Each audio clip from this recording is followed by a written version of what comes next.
Well, JJ, welcome to the show. It's so nice to finally connect with you. I think I first heard you on the Genius Life podcast.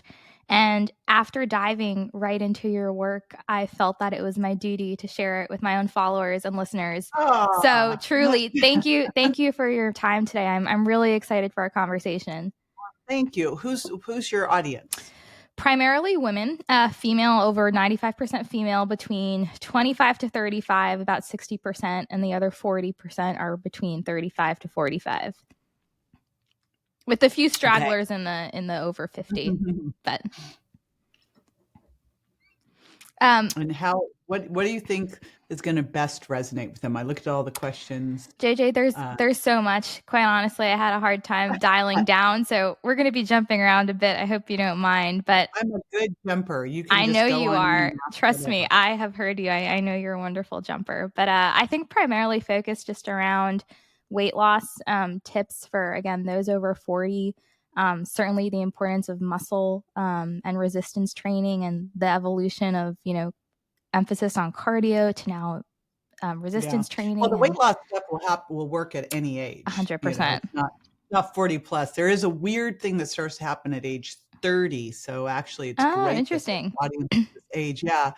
As I started to dig into this, I'm like, everyone talks about 50 being over the hill, and I'm like, it's 30 is actually when when things start to make this shift. And Interesting. it's not like the day you turn 30, there's not some magic thing, but it's like Right. there's because everyone's like, why is it the age 30? I go, there's not a magic That's so date. interesting. Well, There. I just turned 29 last Wednesday, so I'm very curious to Good hear that. setup then. I wish I'd known this stuff, man. And I was I've been in this since I was a teenager, and it's Yeah. like, I wish I'd had the information that's out now, darn it. What's the one thing you wish you knew when you were a teenager? Out of everything that you've learned over the past few decades, what is the one thing that you wish you knew? Hmm. It probably be more mindset related. I was very fortunate, actually. I was doing sprint training and resistance training, weight training when I was a teenager. Okay. Go figure. But it was really much more the one mindset. And I think really the thing that's most damaging, and I feel like it's shifting now, but it's so damaging for women, is this idea that women need to be small, petite, skinny, thin, right? And Oh, growing up, I was JJ, always the tallest. I'm so sorry to interrupt. I just got a notification from Riverside saying you have Riverside open in other tabs. So just to close it to make sure there's no Huh. echo Wow, that's issues. so interesting. You're good. I do. I did it. I was recording yesterday. I forgot to put it away. You are good.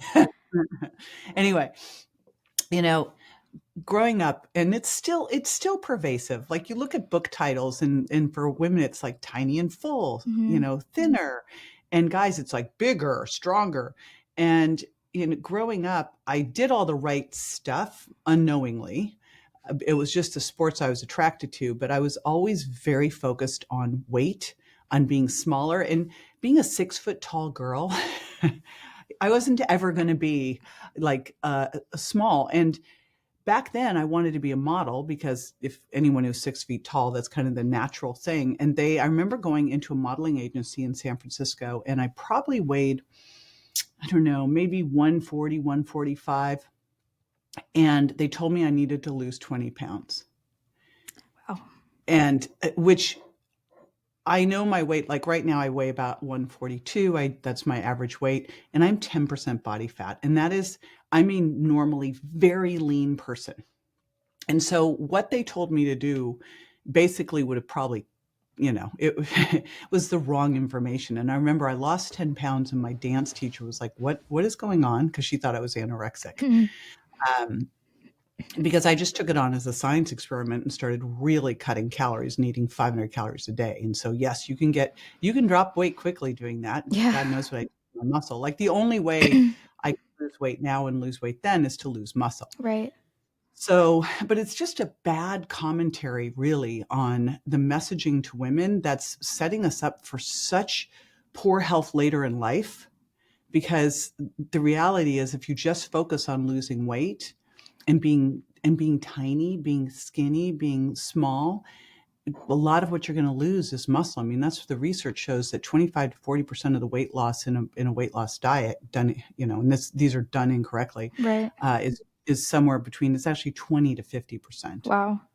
loss. Yeah, That's crazy. devastating, And I mean, devastating. the other thing too, JJ, and I'm sure you've heard this from many clients and I'm sure on other podcasts as well, but there's this perception from many women that if they start to weight train, they're going to bulk up, right? And they have Oh this yeah. fear of I don't want to bulk up.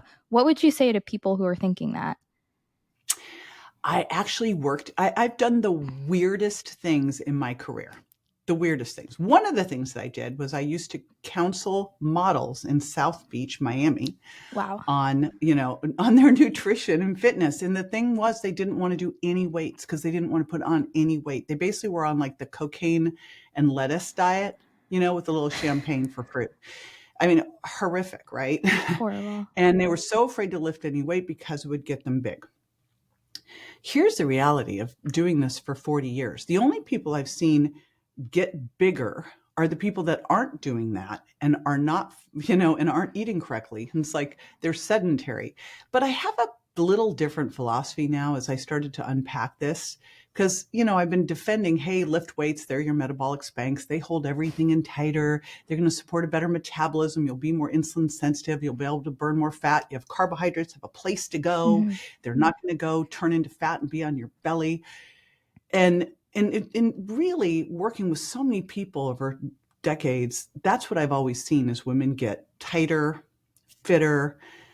But I kind of think that we're sending the wrong message, because what if we did get a little bigger? What if you got a little bigger, a little stronger, a little more powerful? I think that we have been taught as, a gender to play it down, behave, be the good girl. And it's like, forget that, Mm-hmm. it's So true. so, right. So it's like, what if, I can't tell you how many times I'm at the gym doing something and some dude comes over and like wants to fist bump me and tell me how good I'm doing for they either say one of two things, and I'm just waiting for him to say it. And they say, oh, wow, you're so strong for a girl. Or they say, oh, wow, you're so strong for your age.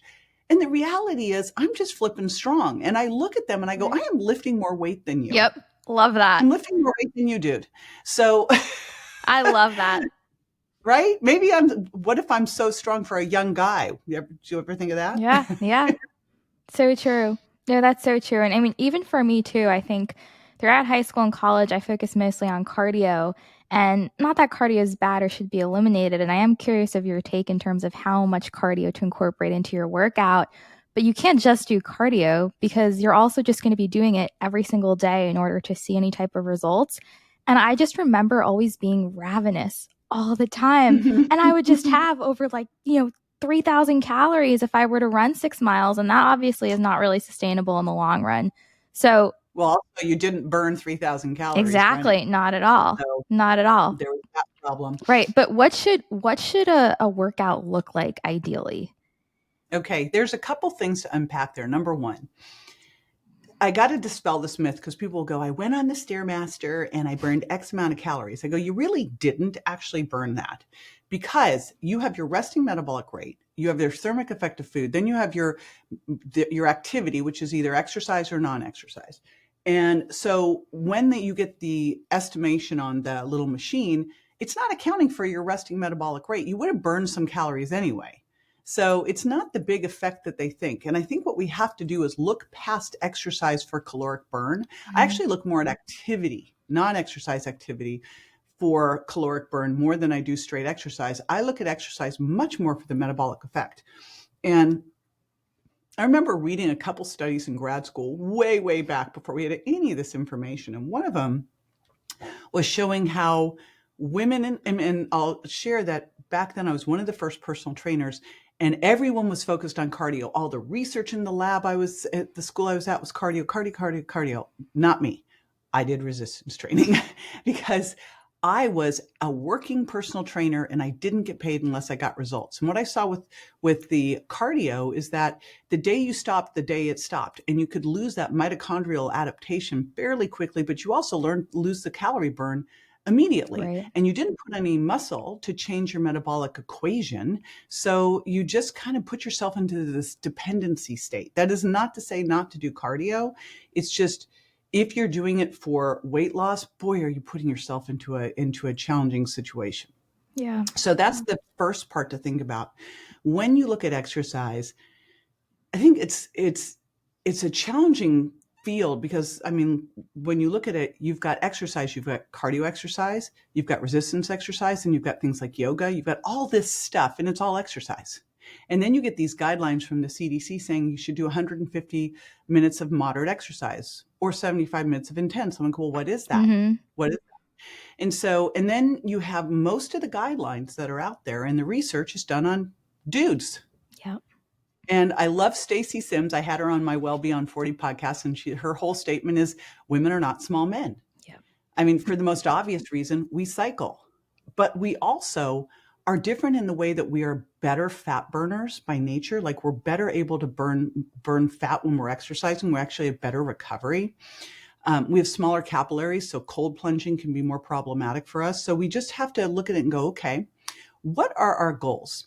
And if we know that we tend to have less fast twitch muscle fiber and we lose more of it as we age, and that's really the muscle fiber where we can build it, have a better metabolic rate, have a place to store more carbohydrates as glycogen, and we already are good at more of the long, slow distance, what do we really need to do and focus on? I think that before we even talk about exercise, we need to make sure we get in 8 to 12,000 steps a day. And I think 8,000 is the absolute floor. Yep. And I literally will not go to bed if I have less than 8,000 steps. Love And that. Me too. I know. I was at a meeting a couple weeks ago and literally like there's nowhere to move. So I'm standing in the back, like swaying the whole time. We get back to the hotel, like I'm up and down the stairs every time there's a break. I'm like, and I get back to the hotel and I only have, I don't know, maybe 6,500 steps. I'm like, crap. Well, our room was on the 16th floor. So I'm like, perfect. There you go. And my husband's like, see ya. Not doing that. So I go jamming up the stairs thinking that'll cover it. No, it was like 300 steps. I go, how could this be? So then we had to go, and bless my husband. I'm like, we have to go out. I know, but we're going out because I have to get my steps. So you make that first before you even look at exercise, because we know that, if you're exercising, getting your 150 minutes in a week, but you're sedentary the rest of the time, it's basically in a race. Right. So you've got to get this going first and make it a habit. So that's always my first place to start with people is let's just dial those steps in. Start to do it, lift it up. If you're like the average person who's getting 3,000 to 4,000 steps in, it might take you, a couple weeks to get to 8,000. That's fine. Doesn't matter. Yeah. Just get there. JJ, here's a quick question for you, just for me on a personal note. Is there such a thing as like too many steps? So you may think I'm crazy, but I average around like 20 to 25,000 steps a day because being here in Greenville, I'm just always walking outside. I'll take meetings outside. Please come visit me. I'll take meetings outside. Yeah. So is that too much? Should I be dialing it down or back? No. Okay. Good to hear. Because you're not intense, right? No, not at all. Just walking. Right. No. We're meant to move, man. Right. We are meant to move. And there's not there's not an upper limit on this. I mean, at some point, if it's disrupting your whole life and you're not doing anything else, hey, what does she do all day? Got a little walking addiction. Yeah. But, I think the more the merrier. And what I love to do, and there's a great study that showed that they were looking at people doing 12,000 steps a day, and they gave one group the prompt to add intensity, in that group better body composition changes, better waist circumference, better HDL, better blood sugar control. So I have a rucking vest. So a couple times a week, awesome. I pop out with that, or I'll jump on my walking pad with my rucking vest. I love that. So I think that would be a good one to add in there. Because if you can add either some speed, some hills, some weight with a rucking vest, go you. So that's the first thing. Yeah. But then we got to get into the real exercise. And, I got hate on Instagram because I said walking isn't exercise. I'll stand by that. Walking is exercise if you're very deconditioned, but if you're not deconditioned, Walking is not exercise. Exercise is something that you do that's more than what you're used to, so your body has to adapt and recover. So unless you're like a couch potato, that's not walking. So what do you want to do with your exercise to be most efficient? You want to do both high intensity interval training. And I do intervals of the intervals between high intensity and sprint interval. And then you want to do resistance training. And ideally throw in also a type of yoga, Pilates, some balancy flexibility thing. Although in your resistance training, ideally, you're working through full range of motion where you can. Can't do it on everything. Right. And you're adding in some stability and balance where you can. You're doing more things free weight or cables rather than machines, because in life we're not bolted to the floor. And then as you really build a foundation with your resistance training, you're adding in more strength and power into that, because typical resistance training is focused on building muscle hypertrophy, which is 6 to 30 reps, big I was range. just going to ask you the reps. Yeah, big range. When I was in grad school, it was like there were these very specific ranges of strength was 1 to 5 reps, and then hypertrophy was 8 to 15 reps, and then endurance was 30 plus. And I was always like, well, what happens in between, And so remember, these are just ranges. But what's so funny is people don't want to lift heavy weights because they're afraid they're going to get big. But the reality is, if you just focused on doing super heavy, like the heaviest weight you can handle for 1 to 5 reps, and maybe you have one left in reserve, that is how you get strength and really not that much muscular size. It's actually doing Interesting. longer reps. Yeah. So these people that are doing like sets of 25, where they, by the time they get to 25, maybe they could do 1 or 2 more and they do multiple sets. That's much more hypertrophy focused. Yeah. So we want to do all of that. We want to do strength. We want to do things fast, which involves power. Because remember, strength's how heavy can you lift something one time. Hypertrophy is really much more building that endurance. And then power is how fast can you do it. So you want to engage all of those. Right. So interesting. And I heard you also talking about a client you had a while back whose goal was to lose 5 pounds. And you worked with her for a while. And at the end of that protocol, she essentially weighed the same, but her body fat percentage was like 10% less, although she weighed the same. So Vicky came to me and she wanted to lose 10 pounds. And I think her BMI, I'm trying to remember, it was somewhere between 19 and 21. So she didn't need to lose 10 pounds. Like she didn't need to lose any weight, right? Like you wouldn't take someone who's 19 BMI and have them lose weight. And so I did her body fat though, and she was 25%. Now, the norms that I was taught in grad school way back when, and the norms now are different. And far as I can tell, our physiology hasn't changed. So I call BS on that. Like what I was taught in school was women have 10 to 15% of essential fat, fat that they really need to survive. Men only have 3 to 5%. So you can already see the disparity there. Mm-hmm.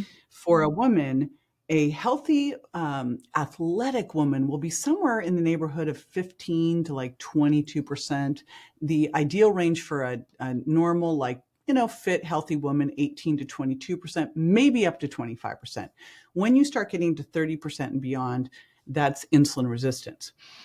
And of course, you also want to combine that with measurements, because what we're really looking for is, how much visceral adipose tissue does someone have? Because it's not just what you weigh and what that weight's made up of. It's also where your body fat is located. And we know for women, either younger women with, say, PCOS, or women as they start to go into perimenopause, they literally start to have more visceral adipose tissue and lose more subcutaneous. So, they'll be thrilled. They're like, oh, I'm losing the fat on my thighs. It's like, yeah, but it's going to your gut.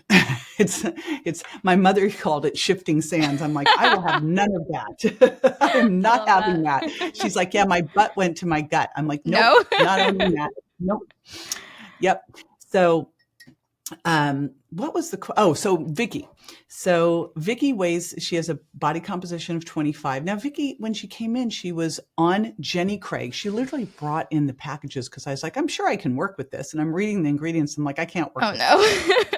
Yeah, I can't. I was like, I had no idea because I'd never looked at these things. I'm like, oh my gosh, like seriously, people buy this. So we dumped that. put her on the right type of eat protein first style diet, got her doing resistance training with some HIIT training. And it was like a miraculous change. Now, it's kind of like watching grass grow when you do this, because you can lose maybe 1% of your body fat a week, not more than that. And putting on muscle is about 1 to 2 pounds a month. So these things take time. Right. If someone's not used to doing it, you get what are called newbie gains. So stuff happens a lot faster to start, but then it's fairly slow. So literally this was like a year and she did lose 10 pounds. She lost 10 pounds of fat. She put on 10 pounds of muscle. Her body fat went down to 18%. She dropped down 2 clothing sizes. She Wow. looked like an entirely different woman, and yet was still frustrated because of the scale. Right. And I'm like, I don't know what to do here. And so it was really good. I've learned so much of doing this for 30 years of now I ask what are your goals? Like, is it just you want to weigh a certain thing? What would that weight do for you? What are you looking to accomplish, to achieve? How are you looking to feel? What do you want to look like? Because as Andy Galpin says, you want to look, feel, and perform better, right? And you have that tied to some number on the scale, but that's really arbitrary. Right. And how do Right? we go about changing that paradigm shift? Because that's been ingrained in women for so long. I know. It's like, what do we do? I mean, I'm 29, and again, I've learned so much just by being in the space for the past 4 years. I'll continue. I'll continue your mission, JJ. You carry the torch. You think it's hard in the 29-year-olds. Try this, the 50 to 70-year-olds. I can imagine. And I'm sure that's the bracket where you need to be doing strength training the most, right? Yes. And because I've been very, very vocal about creatine. In fact, I have a huge creatine expert coming over today that who I'm going to suck everything out of his brain and take him out to dinner. Can't wait to hear that one. But every time I mention creatine, people are afraid of it. And literally, I'm like, if you do gain anything from it, it's water in your muscles. Right. You want that. Yeah. That's a good thing. People would pay for that, But it is so ingrained, and it really concerns me, because if someone's been fighting, first of all, it's such a mental thing of where you come from such a negative place. When you focus on getting stronger and you can feel yourself getting stronger and faster, like I have a sprint treadmill at the house and I'm working on my pace and I can see myself getting faster. I can see myself jumping higher. I can do heavier weights. That's what you want to focus on. If you're focusing on those things and you're putting that together with tracking your protein, eating your protein, fat and fiber trifecta, getting in those veggies, it's going to work out. Right. Once you have all those habits in place, we can always cycle in some caloric restriction if needed, if you were struggling with some body fat loss. But, the first things are like, if you build those habits that a healthy, fit, lean person has, then you will become a healthy, fit, lean person. Right. I am curious, in the clients you've worked with who have that extra focus on the scale, are they more inclined to have issues like eating disorders, for example, or struggle with other mental issues like OCD? Is it more of a control thing? Really? I don't think so. I mean, I've had very few people with eating disorders, some eating disorders people, some people with trauma. There is a huge, huge tie-in with people with their weight and with trauma. And they need to go do the trauma work because they're doing this to protect themselves. So that's a different one. The eating disorders world, that's not my world I play in. So I haven't probably attracted very many people because of it. I had a couple clients who had eating disorders, and one who was abused. And it took a while to gain enough trust to be able to help them. But I don't think I think it's just that we're so ingrained that this is the weight you're supposed to weigh.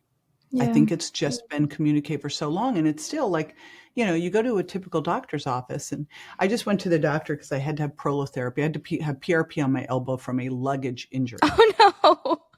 Because I do not travel light. And so my husband and I are lugging like 7-pound luggage, on carpet, and I messed up my elbow. Oh. So I go in there to get PRP, and they're putting me on the scale, and I go, I'm curious. Like, I'm in here for an elbow injury. Now, you've just this scale. And by the way, they had a scale that literally you could have probably had a 600 or 700 pound person on. So they had this Oh my huge scale and goodness. on the scale. And I'm like, just like, what has this got to do with my with my elbow Nothing. injury? Like nothing, right? Nothing. Moreover, what are you going to do with this information? So you just put me on here and you know my weight. You don't know anything else. You don't know what that weight's made up of. You Yep. don't know how strong I am. You just know that. What are you doing with that? Nothing whatsoever. So it's still such a big part of a doctor's office where in the perfect world, you would go to the doctor's office and anyone in a girl in her teens would go get a bone mineral density Hmm. test and a full DEXA scan to look at skeletal muscle, fat mass, visceral adipose tissue, because that should be almost zero, and muscle bone mineral density. They do it in their teens because your teens and early 20s are when you can really be laying down bone. You want to know what's going on then when you can really affect change. Right. And then you'd maybe do a DEXA every year or two, but it would be part of your physical. And you would, starting at age 30, make sure you're doing it every year because that's when this weird magic shift happens because we stop building muscle through hormones and we start building muscles through dietary triggers plus resistance So training. that's So the we have, shift. I was going to ask that's you the what the big secret shift. is. It's the big shift. And, the more I dig into these things, starting around age 30, every decade we lose 5 to 15% of our VO2 max. When Wow. we look at what women should be training for, they should be training to improve that. That's high intensity interval training, Hmm. not just slow, steady state walk around. I mean, we need to be doing what you're doing, and that's activity. And then our workout should be resistance training and high intensity interval training. Interesting. So then what are the major key differences between someone working out in their 20s versus their 30s and 40s? In their 20s, they can build muscle. Like they can go eat a vegan diet, not worry about protein, and have a lot easier time building muscle. In 30s and 40s, 50s, 60s, it's when anabolic resistance starts, where we start having difficulty going into muscle protein synthesis with the stimulus of protein and resistance training. So we actually need more protein, not less. And we have to be very, very uh, aware of how much protein we are getting. Mm-hmm. And the reality is, if women focused on eating 1 gram of protein per pound of target body weight and they tracked it to really know how much that was and weighed it, because we underestimate what we eat in general by 20 to 40%, but I believe we overestimate our protein. Um, so if they tracked so they could really see what they needed, so it just became a habit.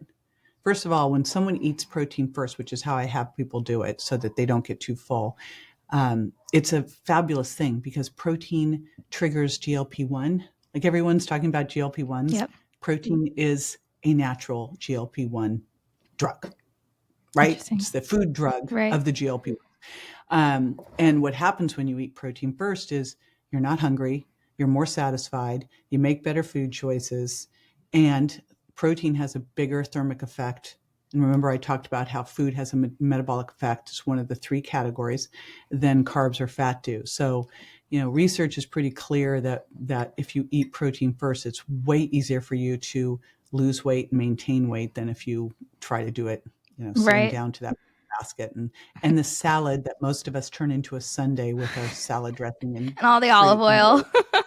I know, it's like going, well, I did, but we went to Italy 2 summers ago to go see Andrea Bocelli in his private Oh theater. my It was goodness. like, JJ, I saw him for his Valentine's Day tour here back in February. My sister got me it was a Christmas present and oh, he was incredible, but that sounds this was like one of otherworldly. those lifetime thing. And so, but we're off to Italy. I love, love, love Italy. And right before I went off to Italy, I had this interview with Stephen Gundry where he was like, olive oil, olive oil, olive oil, olive oil. And so I'm like in Italy dumping it on. Thank God we were walking like 30, 40,000 steps a day because I was like, Yep. it was ridiculous. And that's where tracking food can be great because extra virgin olive oil, like there's such clear benefits to it, but Right. too much healthy food's unhealthy. It is very easy. Like We are women. We can't eat 5,000 calories a day, Yep. So it's really easy to overload on fat if you're not watching it. 100%. That's so funny. I am curious too, though. Is there a particular time of the day where we should be loading up on protein? So, for example, should our breakfast typically be more protein heavy than dinner? I personally, now there's the research out right now is they did one study where they looked at breakfast versus dinner. Then they did a study evenly divided through the day. I would love to see this study because the study I think would probably make the most sense is breakfast and dinner, just because of some of these things, how long protein can take to digest. Now, it also depends on the type of protein, Right. because whey protein's fast digesting. If you eat a big steak, that's going to take longer. And it also depends on the type of protein. Like, let's say you're doing just essential amino acids, right? Because we're eating protein to get the essential amino acids. There's 9 essential amino acids. There's 2 conditional, and then there's 9 others that we make. And so you're eating protein to get the amino acids. Depending on the type of protein and what else you're eating will make the difference of how many of those essential amino acids you basically can extract and utilize. It's not 100%. If you do essential amino acids as a supplement, you get all of it. Right. And I've gotten to the point now where anyone 50 plus, I'm like, you have to be on them. You take 5 grams or more at breakfast and dinner. That's it, non-negotiable, because there's so much information coming out about sarcopenia and support, and there's no downside to it, except that amino acids do not taste delicious. So most of them are like fruit punch, like gag. But, I think the perfect thing would be to make sure you're getting the amount overall, and really make sure in the morning time you are getting it, because you've been fasting for at least 12 hours, somewhere in the 12 to 15 hour range likely. And you're eating about 2 hours after you wake up. You gave your body time to wake up. You went and saw the sun. You got your circadian rhythm on, right? And so you're eating, and you want to make sure that you have enough leucine in the protein to trigger muscle protein synthesis. And depending on the studies that you read, it's somewhere between 2.5 and 4. I think play it safe and say 3 to 4 grams. And so that really comes down to how much protein do you need to get to that. It's 30 grams animal, usually 40 grams plant, unless you're eating like an isolated plant protein powder, like maybe a pea or a soy if you don't have thyroid issues. Yeah. Interesting. So my favorite way is to have people figure out how much they need for the day. And then generally it's easier if you just kind of divide it throughout the day, but really prioritizing breakfast and dinner. Yeah, that makes sense. And going back to fasting, so I'd love if you could share with listeners your thoughts on fasted workouts, because I will be the first to admit I did this for quite a while, thinking that when I worked out in a fasted state, I'd be burning more fat, but that's actually not the truth, right? Well, so here's what's interesting. Like, let's go back. I always want to find out, why are we doing this? And when you look at exercise, your goal with an exercise session is not how much fat you burn during the exercise session. And in fact, if you are working hard, your goal should be, how many carbs can you burn during the exercise session? When you're doing hard resistance training, hard high intensity interval training, and it's never all one or all the other, right? Your body's like a hybrid car where it's shifting back and forth depending on what's the most efficient or what is the priority requirement. But in that fast movement, it's glycogen, it's glucose. So your body is using circulating glucose or freeing up glycogen and pulling it from the specific muscles you're using. And so when you really look at it, like, I was wearing a CGM to the gym, I got it to 200, and I was thrilled because I was trying to see how hard could I go? How much sugar could I burn? Yeah. If you are burning fat, you're in a lower level aerobic thing. And you don't need to be fasted to do that. It's the type of exercise. So I think the reason people do fasted workouts is they think that it's going to help them burn more fat and lose weight. But that's really much more what's in your bank account. Like, I used to always say your body's not a bank account, it's a chemistry lab. What I say now is your body's a bank account, it's a chemistry lab, and it's a history book. Love that. And when you look at this, The most important thing you can do with a workout is be able to work out as hard as possible. Now, for some people, they do better fasted. For some people, they do better fed. It's really what works best for you. I find for most women, they do better fed. Not fed right before. That's you only have so much blood. You don't want it Right. going to digestion. You want to have it go to your muscles. But, how can you work out as hard? Like I can't. I work out way better when I've had a meal about an hour or two before. That's my sweet spot. But if you don't have a choice, like sometimes when I'm traveling, I've got to get up in the morning, go work out, or I'm going to miss my workout, and I crank in some creatine, some collagen, and some essential amino acids and some electrolytes, throw it into a big 64-ounce jug and go. And that works for me too. But remember, if you're doing this to burn body fats, it's the other thing you think about, like when you look at keto diets and people go, oh, you're trying to get your body to burn fat. Well, do you want your body to burn dietary fat or body fat? Mm-hmm. Because they don't specify that. Right. You can gain weight on a keto diet. And I see a lot of women on a keto diet that are over fat because it's super easy to overload your calories. Right. So if you want to lose weight, you've got to make, at the end of the day, your body has to have a deficit. So it has to go into your fat stores and use that. Yeah. What are your thoughts on carb cycling? That's apparently like all the rage now too. So I'm just curious. So the research doesn't really back it up, but I think it makes sense. I think I don't like the term intuitive eating because I think ultra processed foods have completely disrupted our the way we can perceive food. So unless you are completely clean and cleared out and everything else and you've been tracking, I don't know how that works. But I do think intuitively, like I know when I've done a big hard workout, I feel like afterwards I always want something like some berries, something that's carby. I feel like I'm just kind of refueling my muscles. Right. And that's actually a great time to do it. So I tend to eat a little bit. I work out every day. So it's like I wouldn't need to carb cycle because every day's a workout. But if I wasn't, let's say I'm going on a plane and I'm not going to work out much except for just walking, I probably wouldn't do much. So I think it makes sense to do. I also think what's really important is for someone to really dial in because diets are tools, right? We've got vegan, we've got paleo, we've got carnivore, we've got elimination diets, we've got time restricted feeding and intermittent fasting. So we've got all these choices. And really, you've got to look at this and go, what am I trying to accomplish? What are my goals? What is my current health history? And what's my lifestyle like? And what's going to work? Because if it's not going to work with your lifestyle, it doesn't really matter anyway. Right. And then you've got to go like, is this something that I can do? And maybe it's something that you do short term. Like I think there's totally an application for something like a carnivore diet short term Agree. as an elimination diet for gut healing. Like it makes a ton of sense.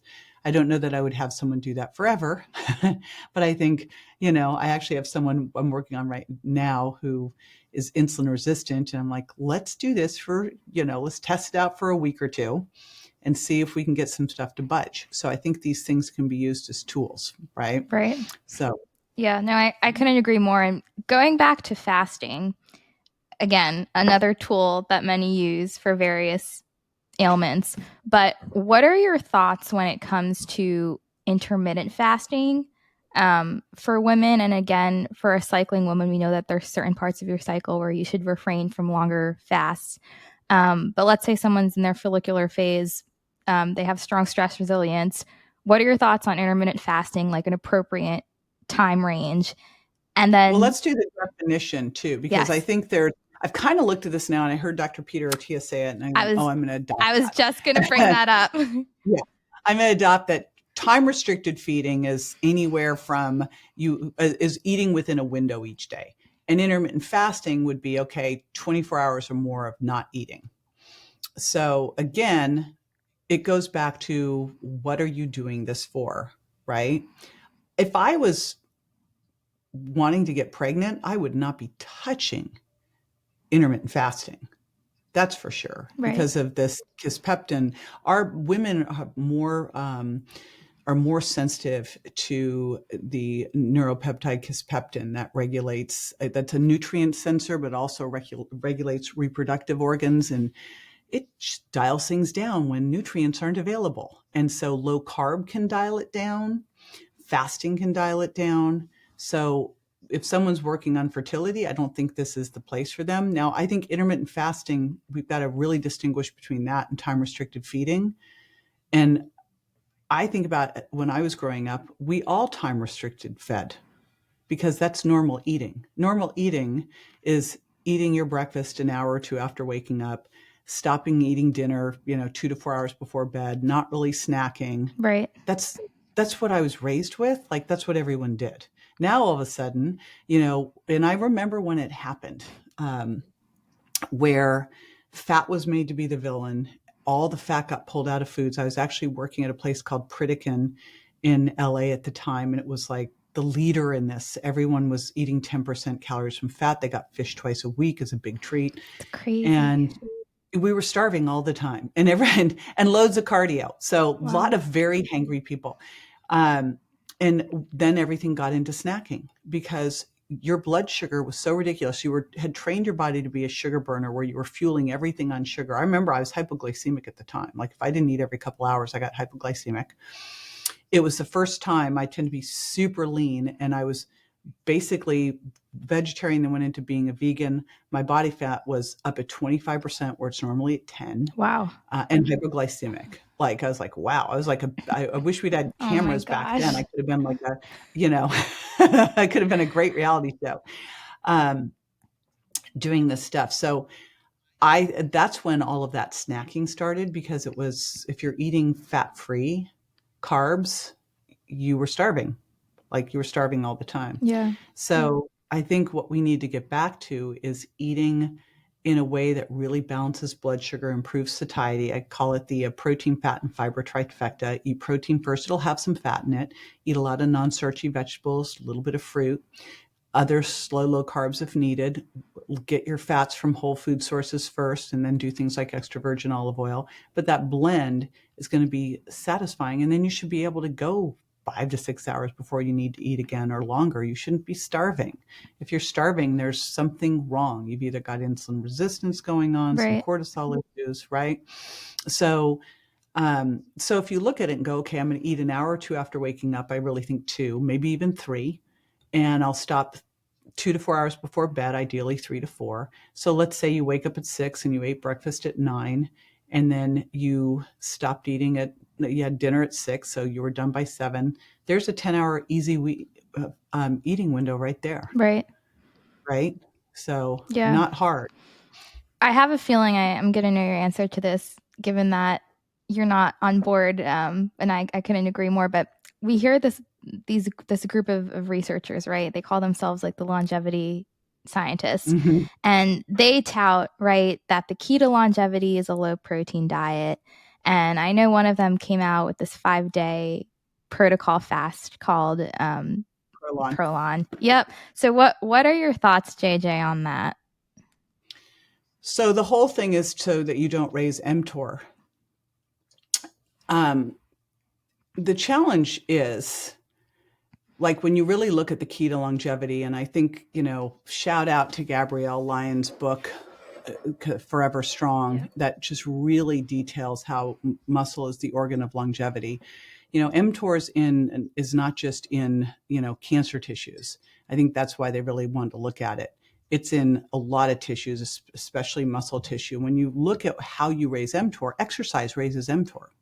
So if they're wanting to avoid raising mTOR, which is why they're doing this low protein, well, the challenge is then you shouldn't exercise. But if you look at people who exercise regularly, their risk of cancer is so close to 0 compared to people who don't.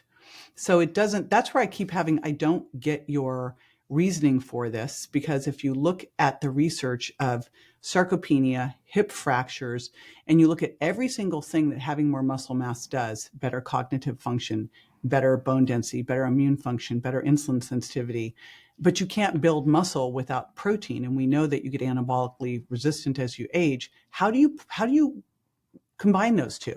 Yep. One is having you become frail and sarcopenic, and one is having you become powerful and strong and be built to last. Yeah. I don't get Yeah. No, it. I hear you. And then the people who do complete those fasts, I mean, they say that you don't technically lose any muscle while you're doing it, at least in the trials that they've published, but can that really be sustainable? Well, remember they're recommending with that to do that 5 days. It's a 5-day fast. It's a fasting mimicking diet. So what you do is it's very low protein. It's carbs and a little bit of fat. It's basically like these crackers, these flax crackers, Food bars. olive, Yep. these, yeah. So, and it goes down in calories. I think it starts at 800, goes down to 5. Um, and it's supposed to mimic fasting, lower mTOR, create a lot of autophagy. Now, remember, I think the most predictable way to create autophagy is through exercise. Mm. And the best way to get rid of zombie cells is, shout out to Qualia's senolytic that you take twice a month that gets rid of zombie cells. So I'm looking at, how do I do this without having to do that, right? But you could hold on to your muscle during that time if you were doing resistance training. So if you're doing resistance training during that, you should be fine. But if you're not, then you're probably not going to be fine. You might lose a little bit. Right. The outright fasts are even scarier. And that's where I'd say at least do essential amino acids and some resistance training. What are those? I haven't heard that term before. I mean, if you were doing a full, just like full 3 days water. fast, Yeah. or Yep. you're doing like, every other day fasting. Right. Some people, there's people doing this for different health reasons. That's why I say diets are tools. So Right. what is it you are trying to accomplish? And then dig into the research and go, does this do what it purports to do? Is this the right thing for me? If someone's needing to quickly restore insulin sensitivity, doing this type of fasting thing can be a real powerful tool. If Yeah. they're obese, morbidly obese, right? You gave them some essential amino acids. It could be a thing. Right. Everyone, and I think sadly, again, that's a problem I've seen a lot in the wellness space, is it's one size fits all, and that's really not the case at all. And you have I have these. a theory on it. Let's hear the theory. Because all my friends are diet book writers, right? Right. Like we're all. So the theory is that people write the book for themselves. I could see that. So they write that book and then everyone should do the book. And it's like, well, not really, It's like, unless it's more of a, Will Lee's Eat to Beat Disease or Eat to Beat Your Diet, where it's much more of a manual of all these options out there. Right. But for a lot of people, it's really, this worked for me, so you should do it too. Yeah, no, that makes sense. Going back to creatine. So for listeners out there who have never heard of creatine before, can you just give a breakdown of what it is and why it is so important? So creatine's interesting because women have 70 to 80% less tissue stores of it than men. It's something that we get from our diet, but not in big amounts, mainly from meat and some from fish, but cooking can degrade it. And it's also, we make about maybe a gram of it. It is really, just as I'm unpacking it, it is like this super supplement for women. In fact, like one of my regrets is I didn't get on this way earlier. I just never really looked at it or considered it, because in my mind, I used to train people down at Gold's Gym in Venice, and it was a bro supplement. So, and I think I tried it once way back when, and gained weight and freaked out. So I was like, staying away. Yeah. Oh my gosh.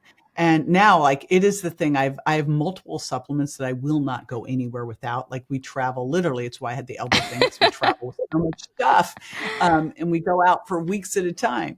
But so creatine does a lot of different things. The thing it's known for first is you have different energy systems in your body that you use when you're working out. And the one that's like the quick 10-second one is this creatine phosphate system. And so that's what creatine lends into, so that you can do this explosive workout. So one of the things we know with creatine is that it's going to help you work out harder, which in turn is going to help you have better muscular development, better strength, right? If you can train harder, then you're going to get bigger, better results. So that's one of the things that creatine does. But what the new research is showing is that it helps with skin wrinkles, helps with cognition. They did a study on postmenopausal I saw that. women and depression. Yeah, 10 grams, but still, Right. I mean, crazy. So, Neuro, my son had a traumatic brain injury, he's on creatine. I Wow. just think this is one that makes so much sense for people to be on. And what I'm doing now is just having them titrate up the dose so they don't do the freak out. And I'm looking at other forms to see if there's going to be one that might make a little bit more sense. But the big thing is if you're tracking your body composition using a bioimpedance machine at home, you're seeing total body water. So when you have more total body water, your body stores carbohydrates in your muscles as glycogen, 1 gram of glycogen, 3 grams of water. So the more muscle, the more total body water. And so you want more water in your muscles. So that's what you'd see if you take creatine is you'll see that increase. Right. And then you can calm down because your body composition is going to improve, Everyone right? breathe. Breathe, you know? And it's like, I would say, would you love to be a size 6? And do you really care if you were like, you'd actually rather be a size 6 looking amazing at 150 pounds than a size 6 at 130 pounds? Because at size 6 at 150 pounds, with maybe, one of them's 20% body fat versus 30%, one of them, you're going to be able to eat a lot more. Yep. You'll have better metabolic rate because part of your metabolic rate is tied to your weight. Yep. Absolutely. No, I couldn't agree more. I started supplementing with creatine, I want to say 6 or so months ago. And again, What once did you feel? I felt my workouts were much more powerful and intense. Mm-hmm. I definitely noticed a difference there. Again, once I got over the initial fear of that weight gain that I saw, I was like, oh, now I understand it's just water. You Yes. get over the mental block and you realize how incredible it is when it comes to boosting your performance in the gym. So I'm definitely a big fan of it. Is there a benefit to the powdered form versus supplement, or does it not really matter? Totally doesn't matter. Okay.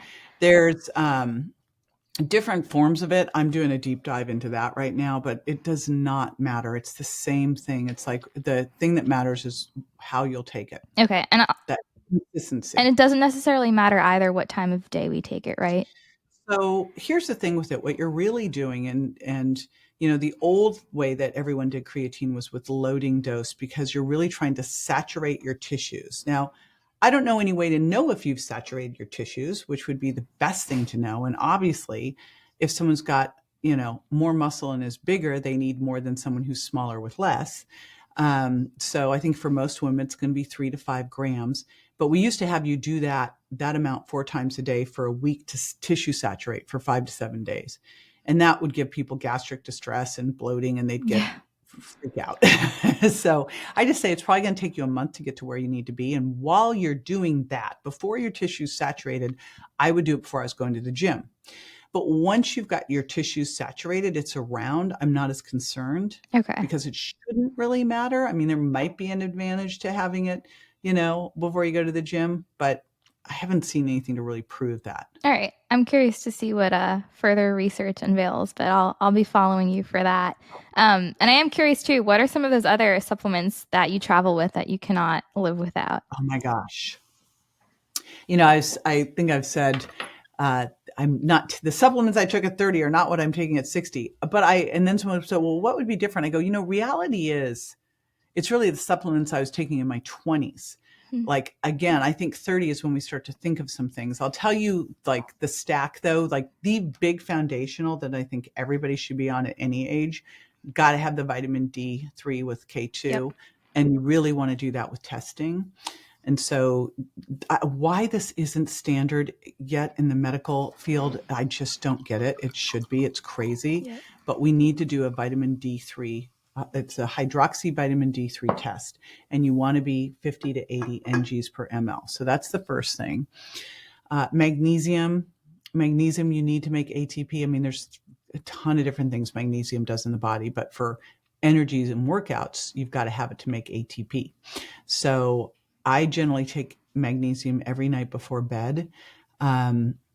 The best way, if you really want to know how much magnesium am I getting what I need, you would do a red blood cell magnesium level when you went to the doctor.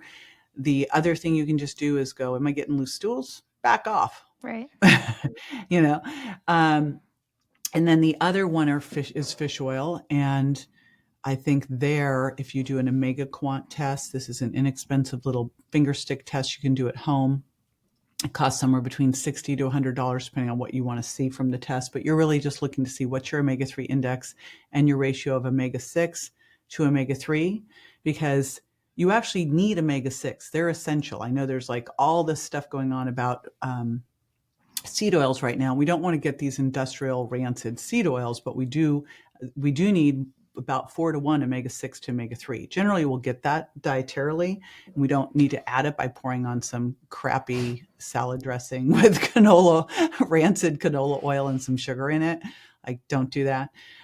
Do not spend your money there. But those with a good multivitamin, mineral, antioxidant, like a good basic multi are my foundational. And then the things. So creatine, collagen, and essential amino acids, huge, and some electrolytes. So those are my powders. Yep. And then I'm obsessed with this Korean ginseng that I got when I went to South Korea, that you can only get in South Korea. It's a special thing. They don't export it. I'm like, I guess we'll be going back. We bought like $4,000 worth of ginseng. We are like, people who like to sell or like to buy too. So I'm like, I had a big mark on my forehead. Like, I'm going to buy everything. But what I found was that it allowed me to actually use less of my hormones, because it helped my hormones receptors become more sensitive. And that's actually documented in the literature. Right. I didn't know at the time. I just went in for a lab test. They're like, drop all your hormones. I'm like, wow. And then I do Timeline's Mitapure, which I'm obsessed with, because you can feel it. It's like, you really can. Oh my gosh. It's like, I said to Ian, I go, this is exercise in a bottle. It is. This is like, I don't want to tell anybody that, because then they'll. I know. Not I'm telling you, creatine and Timeline's nutrition supplement, like those are two things that I really do feel the difference. It's not placebo. You feel it. Right. Exactly. Right. Oh, and the research that's coming out that they're showing, because what this does is it works in your mitochondria, just like we talk about autophagy and taking out the cellular waste. Yep. This is working in the mitochondria, which as we age, we just are breaking down more than we're building up. So it's like you've got a closet full of clothes that don't fit. Right. And you got to prune some of those. And some of those you could take to the tailor and make over. So some of the mitochondria can be reformulated, et cetera. And some just need to go. Yeah. So that's what Mitapure does. Do you use the skincare too? No, I haven't tried that yet. I just use the little powdered ones. I put it with my yogurt before a workout, but no, I'm excited. Well, yes, you need that too. And then I've also been using Qualia. I've been using Qualia Senolytic for years, since it came out. So I think almost 2 years. Okay. And you take it twice a month. It's 9 different senolytic compounds like fisetin and quercetin and luteolin. And they all work in different areas to get rid of the gunked up old hanging out. And it turns out these gunked up old senolytic cells aren't just hanging out, taking up space. They're also in there trying to convert good ones to bad. I was just going to say, I'm sure that has really interesting cancer applications. I haven't heard of that brand, so I'll have to check them out.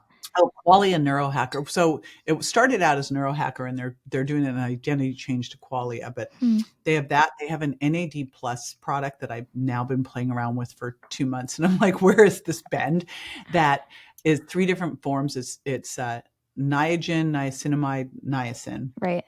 And it raises your ATP levels by, I think they documented one guy at 78%, but 50% or more. And what happens is you age, by age 50, you have 50% of the NAD levels that you had before, which is going to make it hard to make ATP. Right. And ATP is our energy currency. So that's the other one that I'm obsessed with. Do you have, I love this. I'm taking notes. Do you have any faith in those people who say, what's your real biological age? I mean, I haven't really done a deep dive into the methods that they use to actually assess that, but do you think there's any truth to that? From everything I've looked at, and this is where I am, at first when I started hearing about Brian Johnson, I'm like, what a weirdo. But I listened to his interviews? I'm like, oh my God, I love this guy. And here he is doing all this stuff. And for those of you who don't know, it's the guy, he looks he looks like a weird vampire because he doesn't do much sun. He only goes out first thing in the morning. But he is the guy who sold, I forget which company, made millions, and now he's just biohacking himself. But he says he's biohacking himself. But the reality is, so they're going through and they look at every single thing out there and how relevant it is. And so I'm really following his stuff, and everything I've seen on BioAge, it's like, I don't know how real any of that stuff is. Yeah. I mean, I think that if we were going to look at how to monitor our biological age, what we would look at is I want my skeletal muscle mass to be in the highest percentile for someone in their 30s. I want my VO2 max. Like, how could you determine your best biological age from your muscle mass, your strength, your muscle mass, your strength, your power, your VO2 max, right? And your bone mineral density. Right. And your balance. Yeah. And then do some quick cognition tests. Yeah. Right? Wouldn't that be the best way to do it? Because it really only matters. Like, what if someone says my bio age is, and I've had bio ages done, by the way, and some say I'm 20 years younger. One said I was 6 years older. I threw that one out. And I thought, you know what really matters is, am I going to be able to look, feel, perform, think better? And that's what I'm focused on. And if some random test says I'm older, but I can, arm wrestle someone who's 20 years younger than me. There's your answer. Yeah. Right. And then play like poker and blow them out. And like just all the tasks. And the other side of that is just continuing to learn new stuff all the time. Yeah. Right. And challenge yourself physically, challenge yourself mentally. No, I love that. I couldn't agree more. And I think too, in the age of all these wearables and technology devices, like and I mean, I say this collectively because I think it's true, but at least my generation is we focus so myopically on these numbers that we actually forget to take into account how we're feeling. Right. So to the point about the scale, like if the scale says something, but we literally feel horrible and have no energy, we quote unquote achieved our goal in the number, but we feel horrible. Right. So I think there's a time and place. I just got an Aura ring. I think it's been really insightful. But again, the first few months I started using it, JJ, I found myself being like, oh no, it says my sleep score is not good today. And then it would be I better do nothing. Yeah, exactly. It'd be a self-fulfilling thing. We're like, oh, gotta cancel all my interviews. My sleep score is not good. So, information within the hands of someone, you have to know how to use it, right? But I think sometimes it can be a bit too much. Yeah, I got myself all worked up about my HRV. Yeah. And then I interviewed Molly Maloof, and she's like, oh yeah, it's not accurate on your finger. You need to do a chest strap. And I'm like, oh. There you go. And then I did mine. I'm like, oh, all right. Now I know that my HRV is fine, but I can use the relative change on my Aura. It's just like a bioimpedance machine at home. Right. You go get a DEXA, you're going to find out. I mean, that is the closest thing you can get to an MRI or, an autopsy. Yeah. But when you do it at home, you correlate it, but you're looking for the trends. You're looking for relative changes. And it's similar to a lot of these different things. You're looking for trends on these things. You don't get on the scale one day and makes a judgment call, because you could have done everything perfectly that day, and the next day the scale jumps up a couple pounds and you're like, what? And that's just normal. Yeah. Your weight fluctuates day to day. You take the trend over a week. Right. Yeah, that makes perfect sense. I did want to ask you one other thing on the topic of supplements. Oh, protein powders. Again, such a saturated space. In a minute or less, how do we choose the best protein powder? I know when I first started making my first protein powder 12 years ago, it was because no one had what I wanted. I need to try yours. I was on your site earlier and I was like, this is one I really want to try. So I'm excited to do that. So I have two. I'm actually going through every single thing that I have right now. And over the course of the next 6 months, I am going to go through and, it's like kill it, upgrade it, or keep it the same. So I started with a plant-based protein powder years ago, a pea-based plant protein powder, because I couldn't find one that I wanted. And I always like to look at proteins that you could use all the time and not create an intolerance to. Right. So I have a pea-based, I have a bone broth based, and then I will be coming out with a whey based, but I'm doing something special with that whey protein powder that Interesting. you'll find I'm out when it's excited. very excited about that. But I had to make, like, a lot of people that I've worked with over the years are dairy intolerant. Now they may not be forever, Yeah. but when you have leaky gut, it's one of the dairy and eggs are like the biggest culprits, and then it's soy, corn, peanuts, gluten. So I Right. had to, well, gluten causes the problem, but soy, corn, peanuts, like gluten and sugar cause a lot of it. Yep. So I focused on those ones first.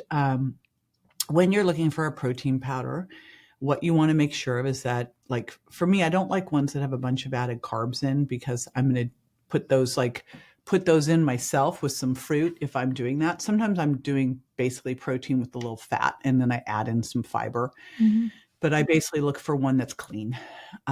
You don't actually need to worry about grass fed. And Interesting. this is a big one of the things I'm going to start talking about more, because it's such a marketing thing.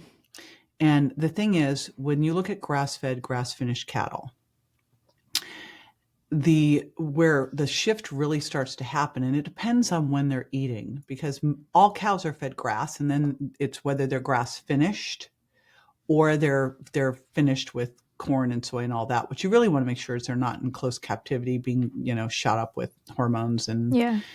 antibiotics and stuff, but it changes their fatty acid profile. And so when you look at it and go, okay, I'm doing grass-fed whey, it's no different. The profile's no different than regular whey, Wow. but it's great marketing. That's what everybody knows to look for. It's one thing, I think, when you're eating steak, and if you're not eating grass-fed, get the leanest cuts you can. If you're going to eat a fattier steak, I'd make sure it was grass-fed, because it's the fat that's what you're really concerned about. And grass-fed will be leaner anyway, the grass-finished. But that's the one thing with whey. I do a whey protein isolate, not a concentrate, so you don't get the casein, Mm-hmm. because that tends to be, for a lot of Inflammatory. people, they don't do well with dairy, but it's really the casein that's the trigger, not the whey. Yeah.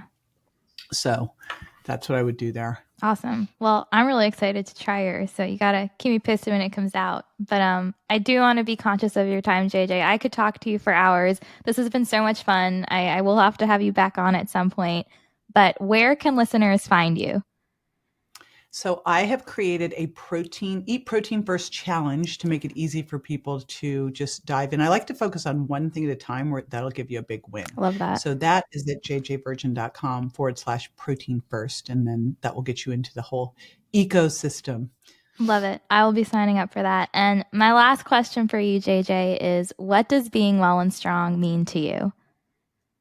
Well, I flip it right into, it means you're really setting yourself up for aging powerfully. Like, I look at, what do you need to do now? And if you are here listening and you're in that 25 to 45 age range, you are so fortunate, because the things you do now are going to set you up. So, and I know it's hard to think about. Like, I never thought about in my 25, 35, I was like, not thinking about, what am I going to do when I'm 80? All of a sudden you get to 60, you're like, what am I going to do when I'm 80? And so the things you can do now in terms of improving your VO2 max and building muscle and making sure you have good bone mineral density will make all the difference in your 50s, 60s, 70s. You will not need to be one of those crazy, crappy statistics you hear about muscle and power and strength loss if you do it now and build that foundation. I love that. Well, see, I'm already starting to think about that, but you're truly such an inspiration. Thank you for the incredible work that you do. And yeah, I'm looking forward to staying in touch. Yes, me too.